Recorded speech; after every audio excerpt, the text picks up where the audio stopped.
वाघांना माणसासारखं वागायला शिकवणारी मी अनेक माणसं बघितले, पण माणसांना वाघासारखं जगायला शिकवणारा मी एकच वाघ बघितला. वंदनीय हिंदुहृदय सम्राट शिवसेना प्रमुख बाळासाहेब ठाकरे.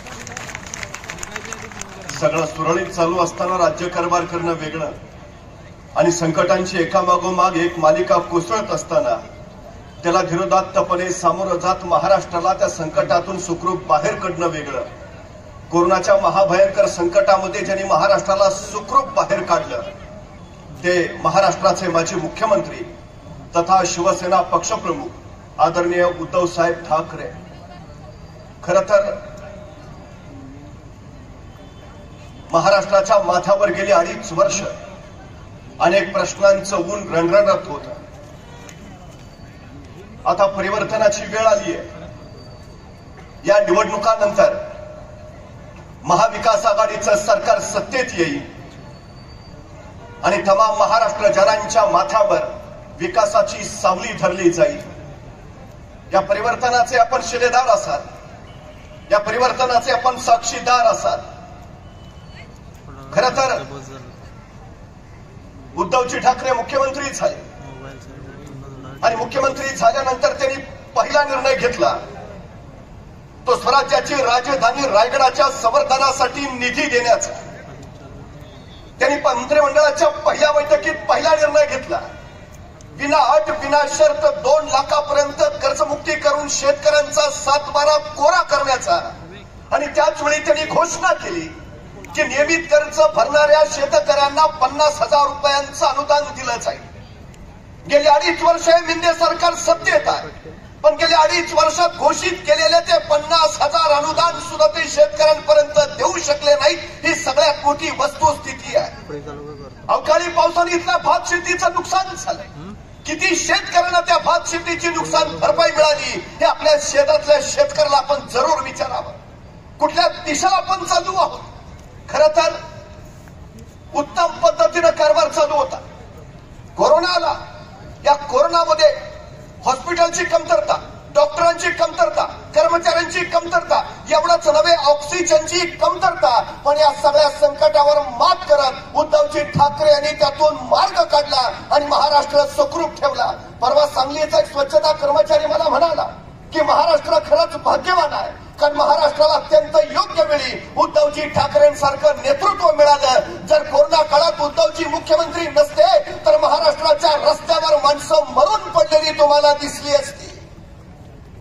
त्या काळामध्ये संपूर्ण देशात 5 वेळा सर्वेक्षण झाले आणि देशातली सर्वोत्तम मुख्यमंत्री म्हणून पहिल्या 5 क्रमांकामध्ये उद्धवजी कायमच राहिले.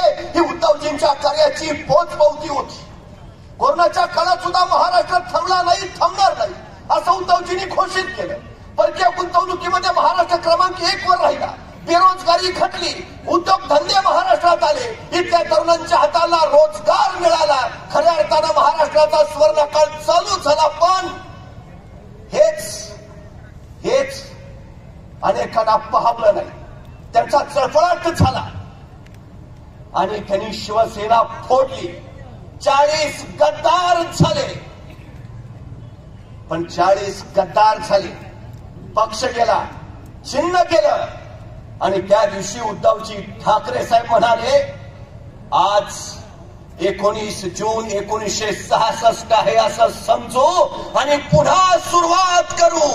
शिवसेना पुन्हा उभा राहिली. 40 गेले पण 40,000 नवे नेते गेल्या 2.5 वर्षात शिवसेनेत आले. हे शिवसेनेचं विश्वासबळ आहे. खरं तर त्यावेळी गद्दारांनी सांगितलं आम्ही हिंदुत्वासाठी बाहेर पडलो. गद्दारांनी सांगितलं विकासासाठी बाहेर पडलो. गद्दारांनी सांगितलं राष्ट्रवादीचे अर्थमंत्री आम्हाला निधी देत नाहीत म्हणून आम्ही बाहेर पडलो. भिवंडी ग्रामीणचे सुद्धा त्यासाठीच बाहेर पडलेत. मग आता राष्ट्रवादीच्या अर्थमंत्र्यांच्या मांडीला मांडी लावूनच बसतात. मला वाटलं भिवंडी ग्रामीणचा प्रचंड कायापालट झालेला असेल, पण काहीच नाही. मला एक माहिती होतं परमेश्वराकडे जाणारा मार्ग खडतर असतो, पण भिवंडी ग्रामीणकडे येणारा मार्ग सुद्धा इतका खडतर असतो हे मला इथं आल्यावर कळालं. काय विकास आहे, काय विकास. आदिवासी वाड्या वस्त्यांपर्यंत अजूनही पायाभूत आणि मूलभूत सोयी सुविधा पोहोचल्या नाहीत. रस्त्याची खड्डे हे कळत नाही. म्हणजे रस्त्यात खड्डे करून ठेवायचं, मग त्यात एखादा घसरला पडला की मग त्याला हे 3 भाऊ उचलायला जाणार, त्याला उठवणार आणि उठवल्यानंतर म्हणणार आम्ही तुला उठवायला मदत केली, आता तू आम्हाला मत देणार ना. तो सद्ग्रस्त म्हणतो मी पाठीवर पडलोय, डोक्यावर नाही. इथली जनता सुज्ञ आहे, त्यांना कळतं कुणी काय केलं, काय झालं, इथं काय परिस्थिती आहे इथली. आज आदिवासी पाड्यांवर पाणी येतं. 10,000 करोड रुपये सिंचनावर खर्च केला, पण तरी अजून पाण्याची टंचाई आहेच. हर घर जल, जलकुंभ योजना, अमृता योजना, सगळ्या योजना आल्या. पैसा गेला कुठं, पाण्यात गेला की खाण्यात गेला हे जनतेला पक्क कळालंय. एकेका थेंबासाठी ती जनता तरसते आहे. हा इथला विकास आहे. एक खेडेगावात एक आईन तिला 2 मुलं. मुलाचं नाव विकास आणि मुलीचं नाव योजना. आईनं विकासला शेजारच्या गावात शाळेला टाकलं आणि योजनाला सांगितलं आता तू एक काम करायचं, विकास शेजारच्या गावात शाळेला राहील, तो तिथंच राहून अभ्यास करेल, तू रोज सकाळी विकासला डबा नेऊन द्यायचा. विकास शेजारच्या गावात इकडे रोज सकाळी लवकर उठायची, विकासासाठी चांगल्या चुंगल्याचा डबा तयार करायची. चांगल्या चुंगल्याचा तयार झालेला डबा ती योजनेच्या हातात द्यायची आणि सांगायची जा विकासला नेऊन दे. योजना तो डबा घ्यायची आणि चालत चालत विकासच्या शाळेच्या गावात जायची. पण अर्ध्या वाटेत गेली की योजनेलाच भूक लागायची आणि मग ती विकाससाठी दिलेला डबा अर्ध्या वाटेत उघडायची. त्यातलं चांगलं चुंगलं काय असेल नसेल ते खाऊन टाकायची आणि राहिलेला उरलेला डबा मग विकासला नेऊन द्यायची. आईला वाटलं विकासला आता पण वर्षभर एवढं चांगलं चांगलं खाऊ पिऊ घातलंय, विकास कसा आता जाडजोड झालेला असला पाहिजे. वर्षाच्या शेवटी विकास घरी आला. विकास होता तेवढाच, योजना मात्र मधल्यामध्ये खाऊन फुगली. महाराष्ट्राच्या विकासाचं गेल्या 2.5 वर्षात दुसरं काही झालं नाही. नुसत्या योजना खाऊन फुगल्या. विकास मात्र आहे तेवढाच आहे. मी ज्याच्या मतदारसंघात जातो 5,000 करोड दिले, 6,000 करोड दिले, आणि मग गेले कुठं. कधीतरी आम्ही प्रश्न विचारलाय. 2019ला याच लोकांनी निवडणुका लढवलेल्या, त्याच्यानंतर हे सगळे मंत्री झाले. 2024च्या निवडणुकीचा अर्ज त्यांनी भरला, त्यावेळी त्यांच्या संपत्तीचं विवरण दिलंय. 2.5 वर्ष महाराष्ट्रामध्ये मंत्री असणाऱ्या सगळ्या मंत्र्यांची संपत्ती दुप्पट तिपटीनं वाढलीये. त्यांच्या संपत्तीनं कोटीची उड्डाणं घेतली. सर्वसामान्य माणसाचं काय, लाडक्या बहिणीला 1,500 का.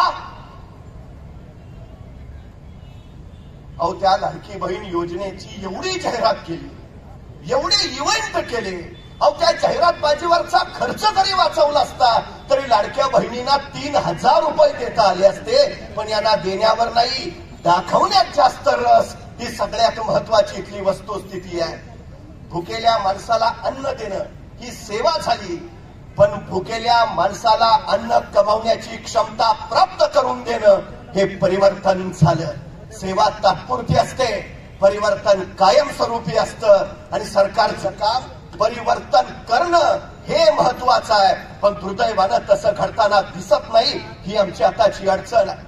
खरं तर काल कोल्हापूरच्या सभेमध्ये आदरणीय उद्धवजी ठाकरे यांनी तिथल्या जनतेला काही वचनं दिली आणि तीच वचनं संध्याकाळच्या सभेत महायुतीनं स्वतःकडे घेतली. त्यात आपल्या पदरची पाच घातली आणि लावडा घरचं अवतान जनतेला देऊन टाकलं.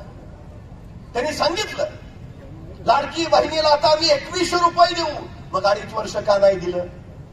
आता त्यांनी सांगितलं शेतकऱ्यांची कर्जमाफी करू. अरे 2.5 वर्ष तुम्ही सत्तेत होता, घोषित केलेलं 50,000 रुपयाचं नियमित अनुदान तुम्हाला देता आलं नाही. तुम्ही शेतकऱ्यांना कर्जमाफी देणार. मग 2.5 वर्ष काय करत होता. का निवडणुका आल्यावर आता तुम्हाला कळलं करायला हवं. तुम्ही दिला पीक विमा शेतकऱ्यांना. नैसर्गिक आपत्तीनं अनेक नुकसान झालं शेतकऱ्यांचं, नुकसान भरपाई मिळाली. उद्धवजी ठाकरे मुख्यमंत्री होते, पीक विमा वेळेवरच मिळत होता. ही सगळ्यात मोठी वस्तुस्थिती. एनडीआरएफचे निकष बाजूला सारून उद्धवजी ठाकरे यांनी इथल्या शेतकऱ्यांना भरीव मदत केली. ही वस्तुस्थिती आहे. काय परिस्थिती आज रोज 7 शेतकरी महाराष्ट्रातले आत्महत्या करतायत. या सत्ताधाऱ्यांच्या काळामध्ये 20,000 शेतकऱ्यांनी आत्महत्या केल्या. पण एवढ्या आत्महत्या होत असताना, सगळे कर्जमुक्तीची मागणी करत असताना 2.5 वर्ष तुम्ही कर्जमुक्ती केली नाही आणि आता निवडणुकीमध्ये तुम्ही लबाडा खर्च अवतान देताय. कर्जमुक्ती करतो, कर्जमाफी करतो. यांनी सांगितलं जीवनावश्यक वस्तूंचे भाव स्थिर ठेवू. 2.5 वर्ष काय करत होता तुम्ही? मग 2.5 वर्ष का नाही भाव स्थिर ठेवले? खाद्यतेल 1600 रुपयावरनं डबा 2200 रुपयापर्यंत गेला. खोबरं 140 रुपयावरनं 220 रुपयापर्यंत गेलं. तूर डाळ 180 रुपयावर गेली. चणा डाळ 100 रुपयावर गेली. जनता जगणं महाग झाल्यासारखी महागाईनं होरपळून निघाली. तुम्हाला त्यावेळी महागाई कमी करायचं सुचलं नाही? कुठल्या दिशेला निघाला होता? नेमकं काय चाललंय इथं? आम्ही कधीतरी प्रश्न विचारला पाहिजे. काल यांनी सांगितलं 25 लाख रोजगार निर्मिती करू. अहो, तुम्ही तर वर्षाला 2 कोटी नोकऱ्या देणार होत्या. त्याचं काय झालं ते आधी सांगा. रिक्त असलेली 2 लाख पदं तुम्हाला 2.5 वर्षात भरता आली नाहीत. कंत्राटी भरती करून टाकली तुम्ही.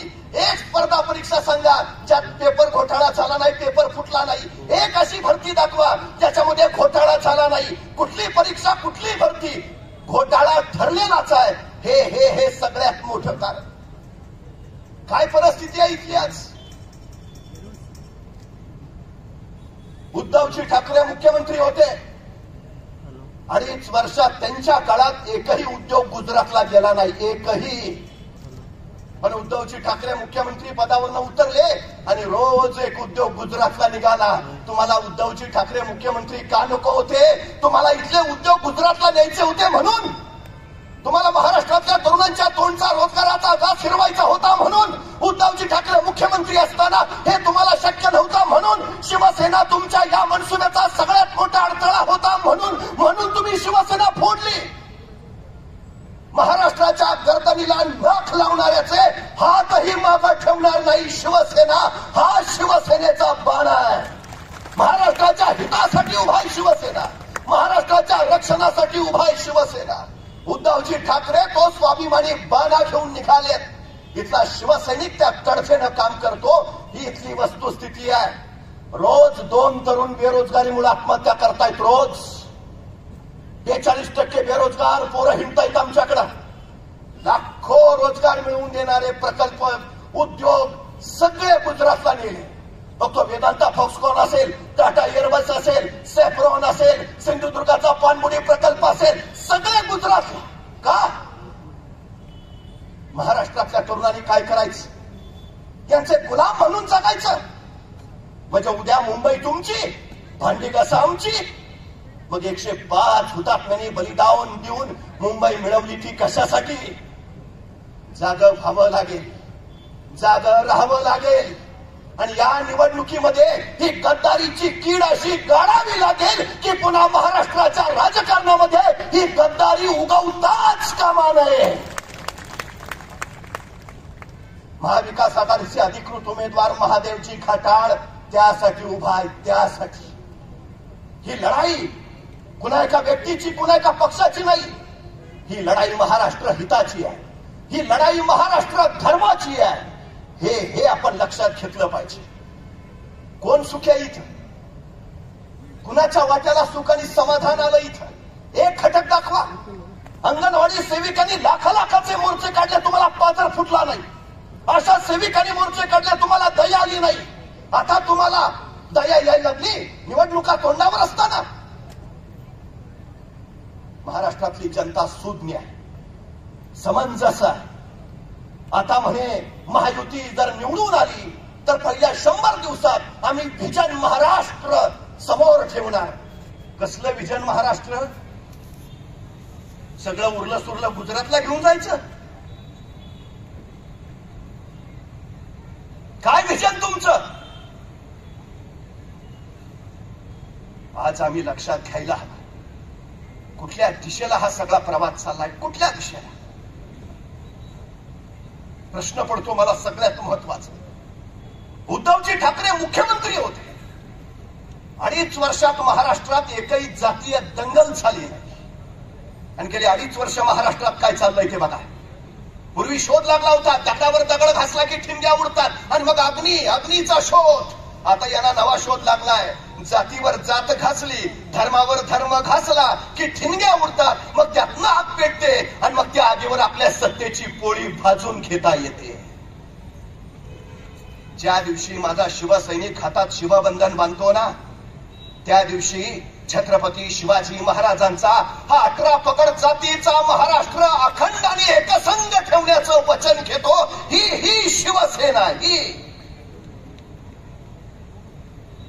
हा शिवछत्रपतींचा महाराष्ट्र एकसंघ ठेवण्याचं कार्य आम्हाला करायचं. कुणाची सत्तेची पोळी भाजावी म्हणून या गोष्टी इथं व्हायला नको, अजिबात नको. ना कटेंगे ना बटेंगे, बस लढेंगे, जीतेंगे और आगे बढ़ेंगे. ते महाराष्ट्र हितासाठी हे प्रत्येकाने लक्षात घेऊन पुढे जायला हवं. ही उद्धव साहेब ठाकरेंची इच्छा, ही लढाई त्यासाठी आहे.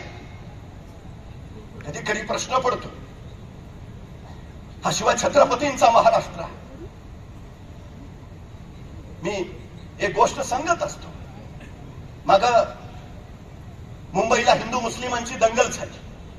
का झाली, कशासाठी, कारण परंपरा भाग वेगळा. पण त्या दंगलीचा फायदा उठवून एका मोहल्ल्यामध्ये काही गुंड होते. त्याच मोहल्ल्यामध्ये एक 25 वर्षाची लावण्यखनी युवती राहत होती. या गुंडांचा तिच्यावर डोळा होता.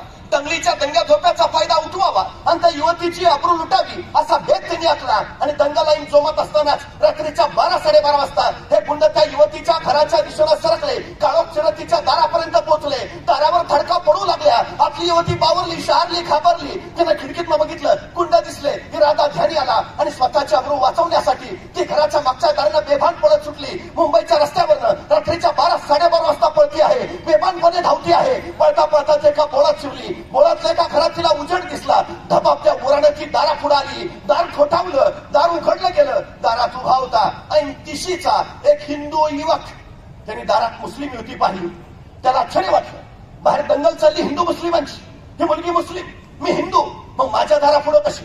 त्यांनी विचारलं, काय हवंय. ती युवती म्हणाली, काही गुंड माझ्या पाठलागावर आहेत. माझ्या अब्रू लुटायचा बेत आहे त्यांचा. एका रात्रीपुरता मला आसरा मिळेल का. हा युवक म्हणला, निश्चिंतात ये, घर तुझंच आहे. तिला आत घेतलं, स्वतःच अंथरूण पांघरून दिलं. सांगितलं, शांत झोप, इथं तुला कुठलीही भीती नाही. ती युवती झोपी गेली. तो दाराशी राखण करत बसला. ते गुंड परत येणार नाही, त्या युवतीला त्रास देणार नाही. पण राखण करता करता त्याच्या डोक्यात विचार आला, बाहेर दंगल चालली हिंदू मुस्लिमांची. ही मुलगी मुस्लिम, मी हिंदू. मी एका हिंदूच्या घरात तिने आसरा कसा मागितला. तिला भीती नाही वाटली. ते गुंड तर तिची अब्रू लुटणार होते. पण घरात मीही एकटा आहे, मीही तरुण आहे. मनात आणलं तर आता या क्षणी इथंच या युवतीची अब्रू मीही लुटू शकतो. मला इथं वाजवणारं कुणी नाही, तिला वाचवणारं कुणी नाही. मग कुठल्या भरोशावर ती माझ्या घरात राहिली आहे. रात्रभर विचार करत राहिला, उत्तर सुचलं नाही. सकाळ झाली, ती युवती जायला निघाली. जाताना तिनं आभार मानले. न राहून यानं विचारलं, बाहेर दंगल चालली हिंदू मुस्लिमांची, तू मुस्लिम मी हिंदू, मी का हिंदूच्या घरात आसरा कसा मागितलास. तुला भीती नाही वाटली. आणि ते गुंड तर तुझ्या अब्रूटणार होते. पण घरात मीही एकटा आहे, तरुण आहे.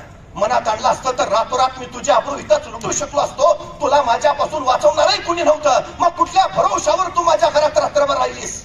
त्यामुळे ती युवती म्हणाली, त्या गुंडांच्या तावडीतनं सुटण्यासाठी मुंबईच्या रस्त्यावरनं रात्रीच्या 12-12:30 वाजता मी जीवाच्या आकांताने पळत होते. पळता पळता या बोळात शिरले. बोळातल्या तुझ्या घरात मला उजेड दिसला. धपापत्या उरानं मी दारापुढे उभा राहिले. पण दार ठोठवायच्या अगोदर तुझ्या घराच्या उघड्या खिडकीतून मी आता डोकावून बघितलं. त्यावेळी तुझ्या घराच्या भिंतीवर मला छत्रपती शिवाजी महाराज की जय भवानी. तर मला माहिती आहे, ज्या घरात छत्रपती शिवाजी महाराजांचा फोटो आहे, त्या घरात कुणाच्याही अब्रूला धोका नाही. हे महाराष्ट्राचं चारित्र्य आहे. पण त्याच शिवछत्रपतींच्या महाराष्ट्रात आज खरंच स्त्री सुरक्षित आहे. गेल्या वर्षभरात 47,000 महिला अत्याचाराचे गुन्हे दाखल झाले. तिथं 26,000 महिला गायब आहेत महाराष्ट्रातनं. कधी बदलापूर प्रकरण घडलं, कधी बोपदेव घाटाचं प्रकरण घडतं, कधी नागपूर, कधी कोल्हापूर, कधी नवी मुंबई. रोज 130 महिलांवर अत्याचाराचे गुन्हे येतात रोज. हा महाराष्ट्र शिवछत्रपतींचा. कुठल्या दिशेला निघालो आम्ही. ह्या असल्या प्रवृत्ती ठेचाव्यात म्हणूनच मुख्यमंत्री असताना उद्धवजी ठाकरे यांनी स्त्री सुरक्षा आणि स्त्री सन्मान यासाठी शक्ती कायदा संमत केला. पण दुर्दैवानं या सरकारला गेल्या 2.5 वर्षात मंजूर केलेला तो शक्ती कायदा दिल्लीवरनं मंजूर करून अंमलात सुद्धा आणता आला नाही. ही आमची सगळ्यात मोठी शोकांतिका आहे. ही महाराष्ट्र सुरक्षित राहिला पाहिजे, महाराष्ट्र एक संघ राहिला पाहिजे, महाराष्ट्र प्रगती पथावर असला पाहिजे. आता ते सांगतायत महाराष्ट्र क्रमांक 1 वर. थापाड्यांच्या थापा किती ऐकाव्यात. परवा पंतप्रधानांच्या आर्थिक सल्लागार समितीनं स्पष्टपणे अहवाल सादर केला. सकल राज्य उत्पन्नात महाराष्ट्र मागे पडलाय. 15% तो 13% आलाय. दरडोई उत्पन्नामध्ये गुजरात कितीतरी पुढे गेलाय. तेलंगणा, कर्नाटक, तामिळनाडू ही सगळी राज्य महाराष्ट्राच्या पुढे गेलीत. आता बदल करावा लागेल. उद्योग क्षेत्रामध्ये महाराष्ट्र क्रमांक 1 करण्यासाठी आता बदल करावा लागेल. शेतकऱ्यांना हमी भाव देण्यासाठी आता बदल करावा लागेल. इथल्या मजुरांच्या घामाचं दाम त्यांना मिळण्यासाठी आता बदल करावा लागेल. महाराष्ट्र सुजलाम सुफलाम करण्यासाठी आता बदल करावा लागेल. या महाराष्ट्राच्या जनतेला सुखाचे दिवस येण्यासाठी बस उद्धवजी ठाकरे त्या जिद्दीनं उभा आहेत. जे जे महाराष्ट्रातून गेलं ते परत आणणारच आणि या महाराष्ट्राला प्रगती पथावर नेणारच हा बाणा घेऊन उद्धवजी ठाकरे उभा आहेत. ज्या वंदनीय हिंदू हृदय सम्राट शिवसेना प्रमुख बाळासाहेब ठाकरेंनी अनेकांना रस्त्यावरनं नेऊन पद दिली, मंत्री पद दिली, त्या हिंदू हृदय सम्राट शिवसेना प्रमुख बाळासाहेब ठाकरेंच्या पुत्राला ज्यांनी महाराष्ट्र प्रगती पथावर नेला त्यांना मुख्यमंत्री पदावरनं खाली उतरवलंय. महाराष्ट्राची प्रगती करणाऱ्या उद्धवजी ठाकरे यांना मुख्यमंत्री पदावरनं खाली उतरवणाऱ्यांना सत्तेवरून खाली खेचल्याशिवाय एकही शिवसैनिक स्वस्थ बसणार नाही. उद्याचा महाराष्ट्र घडवायचा असेल, उद्याचा महाराष्ट्र समृद्ध करायचा असेल तर हे करावंच लागेल. ज्या मशालीनं छत्रपती शिवाजी महाराजांनी स्वराज्याचं अग्निहोत्र पेटवलं, ज्या मशालीनं आई जगदंबे पुढे महाराष्ट्र धर्माचं साकडं घातलं, ज्या मशालीनं स्वातंत्र्य चळवळीमध्ये क्रांतीच्या ज्वाळा निर्माण केल्या, ती मशाल धगधगती राहायला हवी. ती मशाल पुन्हा एकदा पेटायला हवी. भिवंडी ग्रामीण मध्ये महादेव खटाळांचा विजय करून ही मशाल पुन्हा प्रज्वलित करायला हवी, जी सगळ्या अंधकाराचा नाश करेल आणि महाराष्ट्र पुन्हा समृद्ध करेल. मला खात्री आहे आपण ते करणारच. जय महाराष्ट्र. धन्यवाद.